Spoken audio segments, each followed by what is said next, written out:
What's the best piece of advice you've ever received? I still remember that fateful evening like it was yesterday. I was 25, struggling to make ends meet and feeling like a complete failure. My startup had just gone bankrupt, my girlfriend had left me, and I was on the verge of losing my apartment. As I walked home in the pouring rain, tears streaming down my face, I felt like the universe was conspiring against me. That's when I stumbled upon a small, dimly lit diner. The neon sign creaked in the wind, reading Eddie's Eats. Out of desperation, I pushed open the door and stepped inside. The aroma of stale coffee and greasy burgers enveloped me, but it was the warm smile of an old man behind the counter that caught my attention.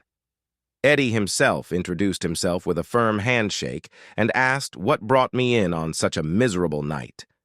I poured out my heart to him. Every failure, every fear, every doubt. He listened intently, his eyes twinkling with empathy. When I finished, he nodded thoughtfully and said, "Kid, you're not special." My jaw dropped. What kind of advice was that? But Eddie continued, "You think you're the only one who's struggled? You think you're the only one who's felt like giving up?" Newsflash. Everyone's been there. The difference between those who make it and those who don't is simple. It's not about being special. It's about being willing to be ordinary. He leaned in closer. You want to know the secret to success? It's not some magic formula or innate talent. It's showing up every damn day, even when you don't feel like it. It's doing the work when no one's watching. It's being willing to be bad at something before you can be good at it. Eddie paused, his eyes boring into mine. And most importantly, kid, it's forgiving yourself for not being perfect. You're gonna screw up. We all do. But it's how you respond that matters. As he spoke, something inside me shifted. The weight of my failures began to lift. My tears dried. And for the first time in months, I felt a glimmer of hope. I left Eddie's Eats that night with a newfound sense of purpose.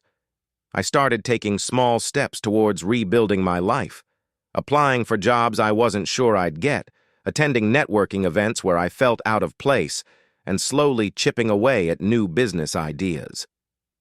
Fast forward 2 years. I've got a thriving startup, again, an amazing partner who supports me unconditionally, not the same one, and an apartment with a view, albeit still modest.